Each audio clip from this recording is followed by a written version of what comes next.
Hello, and welcome to the Simply Business Interview Podcast, a podcast created by business owners for business owners. I am your host, John Jennings. And I believe that most business owners are working way too hard for much too little. And one of our issues is that we overcomplexify things. I believe the answers are almost always within us or within our reach. I like to say that I'm a simple man with simple ideas. So welcome to Simply Business. All right, today I am joined by Elisabeth Gray, who's the managing partner of Gray Ice Higdon PLLC. Elisabeth, thank you so much for joining us today. Really glad to have you with us. Why don't you first just introduce yourself and tell us a little bit about who you are and what you do? Great. Well, thank you so much for having me. I'm thrilled to be speaking with you today. I've been a practicing attorney for 26 years. I practice in commercial litigation. So that means most of my clients are corporate entities, but I'll do anything on the plaintiff side or the defense side for my corporate clients. So there's a misconception that a lot of times corporate attorneys are only defense, and that's just not true. It's about 50-50. A lot of my work comes in the trade secret misappropriation field. A lot of my cases emanate with a non-compete or some kind of restrictive covenant. So a lot of them are an employee leaving a former employer and maybe setting up a competitor, going to a competitor, and the issues that result from that. So I practiced with 3 firms in my career. For 12 years, I was with Greenbaum, Dahl & McDonald. That's not called Denton's. Then another 12 years, Middleton Reitlinger, and then Gray Ice Higdon formed in late 2022, in December of 2022. So I've been here, I guess, about a year and a half. Excellent. I know that that whole non-compete is something that's been in the news a lot lately. So might get your perspective on that here in a second. Sure. Let me first tell a little bit about why you chose to form Gray Ice Higdon. I just heard about you guys probably in the last 6 months or something like that. So I'm just curious what spurs a group of lawyers to do what you just did and go off and form a new firm. Yeah, no, it doesn't happen every day for sure. Well, I can say it was not long in the planning. It happened. There was a disagreement among the partners at Middleton Reitlinger, and in about a 2-day span, we went from being at a 175-year-old firm to about 30 of the 50 attorneys starting the new firm, Gray Ice Higdon. So that happened in November of 2022 into December 2022. Excellent. So you are the managing partner. So tell us a little bit about what that role is like in a new firm, especially. Sure. I mean, it's a little bit of everything. We have 3 managing partners. Okay. Right now we have 16 what we call principal partners, the owner partners. We have the 3 managing partners and then 3 attorneys that head up our 3 practice areas, and we make up the management along with a compensation committee. The role has morphed in the last year and a half, certainly with a startup law firm. We were doing everything from trying to find a phone number that we can use, picking out new software, and the design of our new offices. We moved in to an office building last September. So it took on a lot of roles that had nothing to do with the law, but were more about forming a startup, which is what we were. Now we've got about a year and a half behind us. And certainly the management is more what you would expect, day-to-day management issues. We hope we've gotten the startup phase behind us, and just working to running day-to-day. We're really trying to focus more on strategic long-term planning at this point, now that we can catch our breath and go forward and grow this law firm, not necessarily we're not looking to be the biggest law firm in Louisville. We're very intentional about what our practice areas are and what our size is, but just maximizing, the culture of the firm. That's really important to this firm, and also trying to be the best that we can be for the services we provide. Excellent. So how would you describe your culture? Very inclusive. I think we have from day one wanted to be a very inclusive firm. Just a couple of examples of that. Our new offices, which we were able to build from scratch. So for those local, we're in the old Birdhoff's or Bacon's building in St. Matthews. So it was a shell. We could do anything we wanted with. We have about 17,000 square feet. And we intentionally made every single office the same size, which is unusual for a law firm. You usually have the hierarchy of the corner office and the big partner offices and how many windows do you have in your office. And that was always a thing. This firm, we wanted to make everyone feel just as important as everyone else. And so we have a law clerk who's in the same size of office as I have. And that was really important to us. The other thing we did in building our offices, just as an example, we made sure to have some representation from every one of our groups as part of our design committee. So we had a secretary, an administrative person, a paralegal, young associate, a young partner, a managing partner. So we could all bring our different, different perspectives and what we thought was important in an office design. So it would be truly designed for everyone. I think we've done that. So we really try to use inclusivity as our guiding principle for everything we do within the firm, certainly to build a culture. Cool. So you're in the same building as Drake's, right? We are. Yeah, that's I eat there probably. I eat there once a week. Yeah, it's very handy. In Green District, salads is right beneath us. Green District, yeah. Coffee, and we've got great food options here. Yeah, all the locals know exactly what we're talking about. So, yeah, and it's interesting. You talked about the equal size. That's amazing. I was involved with the technology, putting technology in a law firm, a big law firm that moved here probably, I don't know, 10 years ago from DC, and it was all that. I mean, it was this size office for this type, it was, that they don't get a window and all that sort of stuff. Yeah. Very, very much. Yeah. In fact, even within the partner groups, we literally drew pieces of paper out of a hat and your number was which office you got to pick. They were all the same size, but some wanted, different views, different placements within the office. So it was truly as fair and equal as we could make it. Yeah. And that's very useful for anyone who knows law firm culture. That is certainly very, very different. Yes. Well, so what's been the biggest surprise of being being the managing partner of a new firm? What's been the kind of the unexpected, and I'm assuming, let's go and say a pain point type thing that you weren't expecting, that you ran into? We weren't expecting. I think certainly to start this new law firm, there was a tremendous risk of, are our clients going to follow us? We're as attorneys, we've developed, our own brand and our own practice, but really had no way of knowing whether that success was with the affiliation of the old firm or if we were going to continue that going forward. So that was I guess a concern. Pain point, we had no money at first. And so, the principal partners, we got a line of credit and certainly floated the firm for a period of months until we were cash flowing.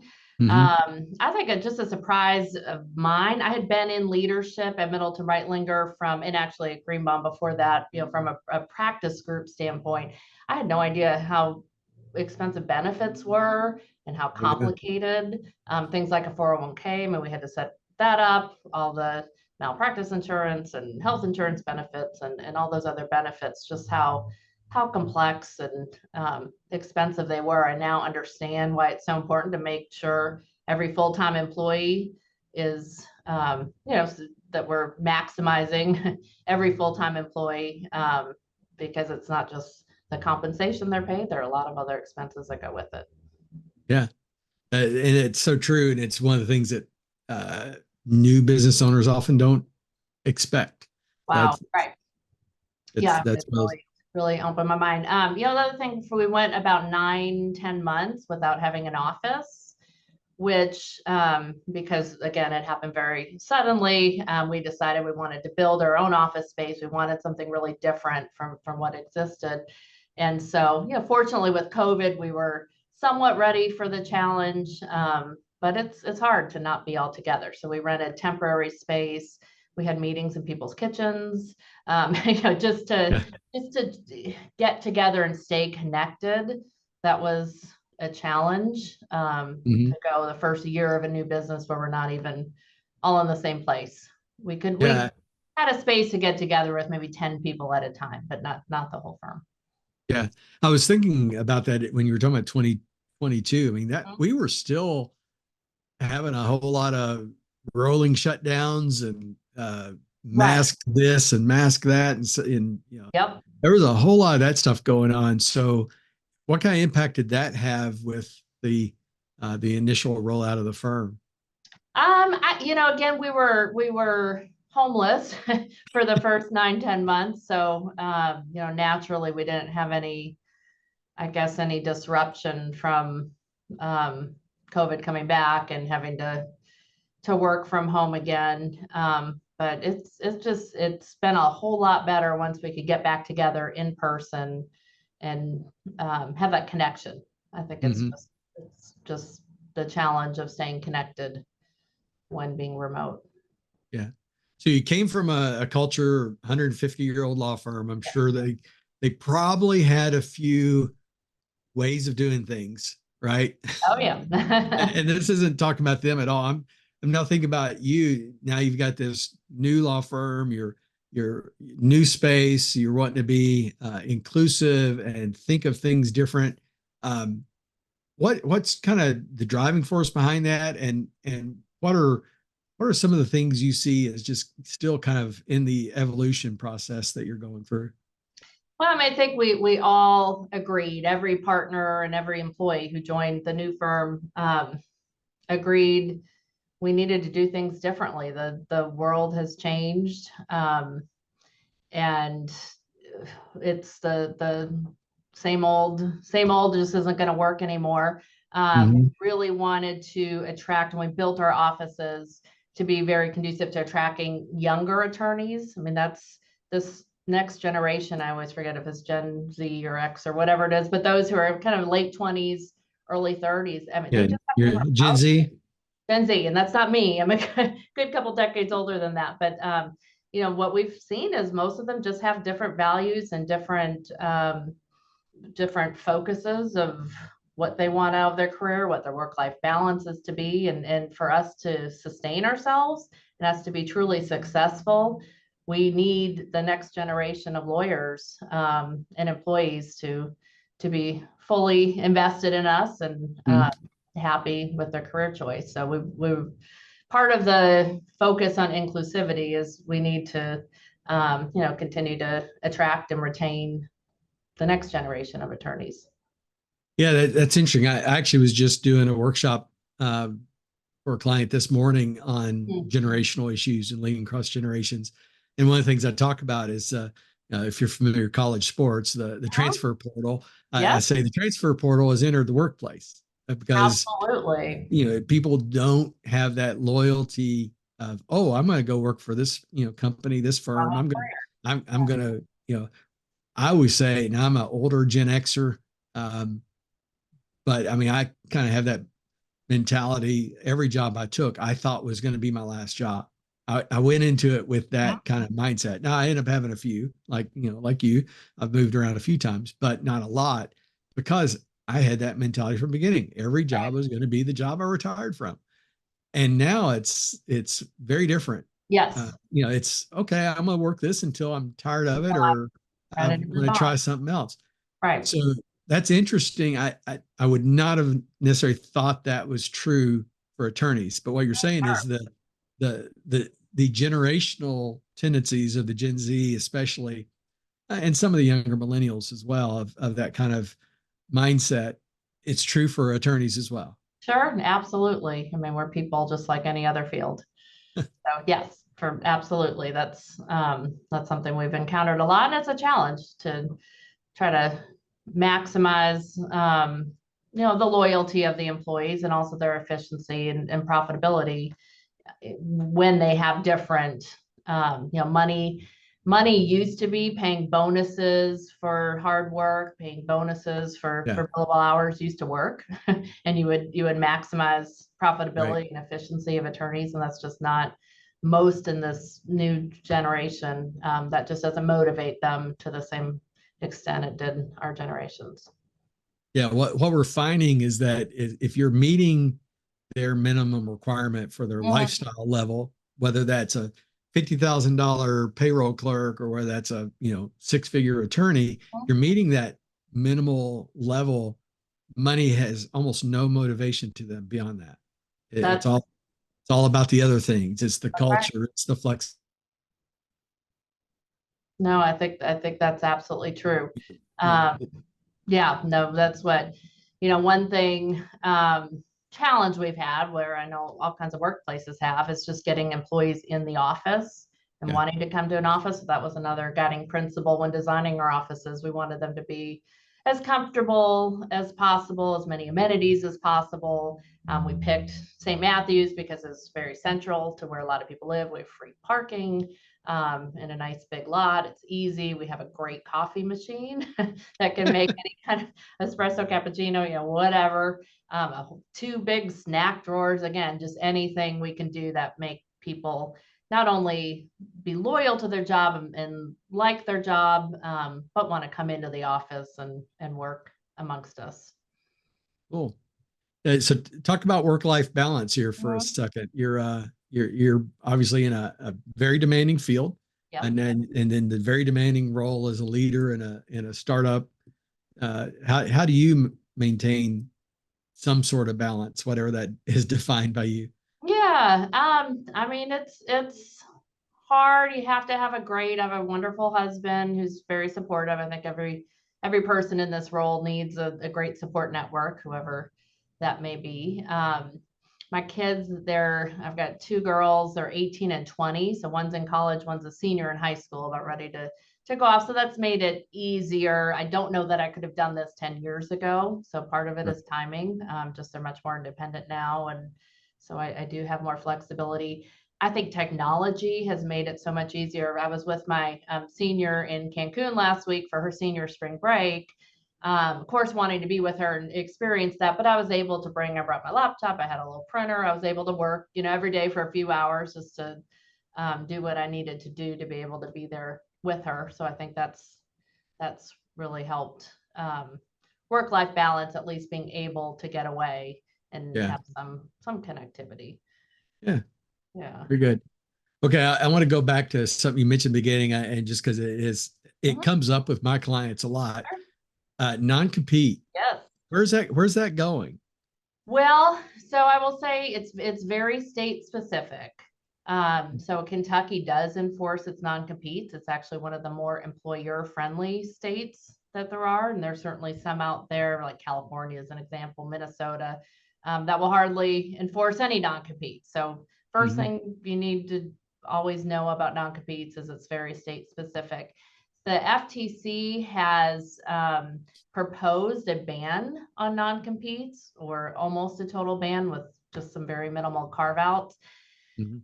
The comment period has ended on that. Most experts do not think that will be enacted as it is right now into law. So I don't think non-competes are going away. I've had several clients hoping that comes down very Right. quickly because, a non-compete is a serious contract.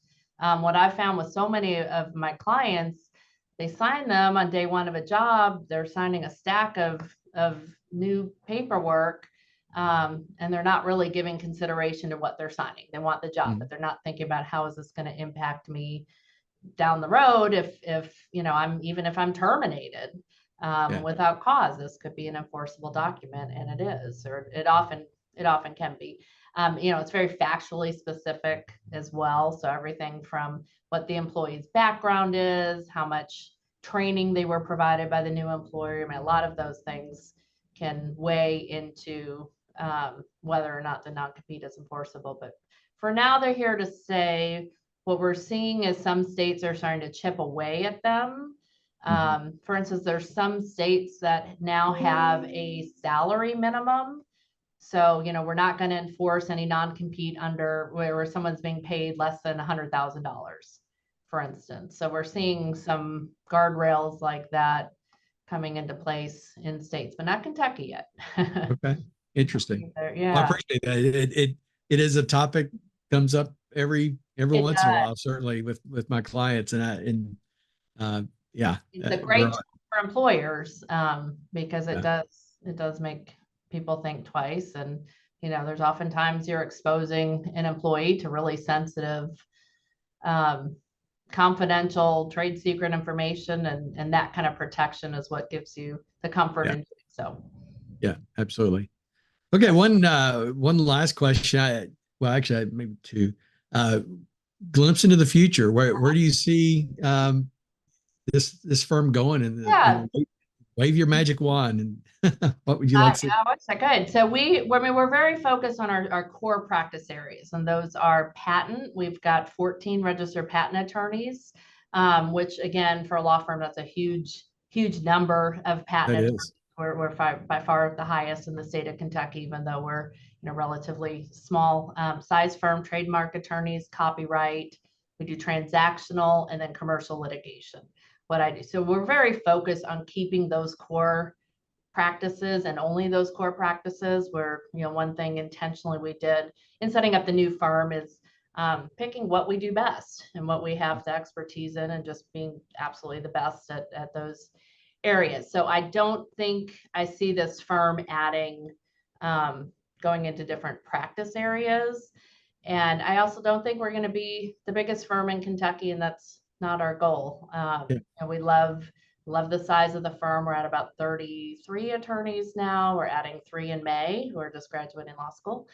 So we're growing, but we no intent or desire to be a mega firm in Kentucky. This is the right size. It's a great size for our clients, because in our core competencies, we can offer the full services of those core competencies. We have the depth. We have great paralegals, researchers, secretarial staff. So we're big enough to provide the best service possible and the best legal representation, but certainly you still have a connection with the firm. We're not too big. We all know each other. We all know each other's kids, and it's a great place to work from an employee standpoint. And the second question really ties to that. And I appreciate what you said so much there about your core competencies. I mean, so many of my clients will say, well, I do, it's the old commercial. Today I do windows, it's like, they're doing one thing, and then, whether it's a shiny object or a squirrel or whatever we call it, distracts them, and they go, oh, well, maybe I can do that too. And you're staying laser focused in a very set area, which I think is very smart. And I think that's great advice. So I normally end with kind of, what advice would you give for someone starting out? It sounds like that would probably be it, but I'll leave it up to you if you want to add any more to that. Yeah, no, I think so. I think we've really seen where our strengths are. We've been able to flourish, and just decided to focus on what we do best. Excellent. Well, I always want to leave with people knowing how to contact you or your firm if they need your services, or they're interested maybe in employment. Tell us how best to get a hold of you. Great. Well, thank you. Our website, www.grayice.com. My personal email, I go by Libby, but it's Gray, Elisabeth Gray, egray@grayice.com. Phone number is 502-625-2848. And, even if you have a patent issue or a trademark issue or anything that I don't personally do, I know exactly who the best match is, and I'm more than happy to make that connection. Attorneys don't charge for an initial call, things like that. So would love to talk to anyone and see if we can be of service. Excellent. Well, thank you again for your time. Best wishes on this venture, and certainly wish the best for you and the whole team there at Gray Ice. Thank you so much. I've enjoyed this.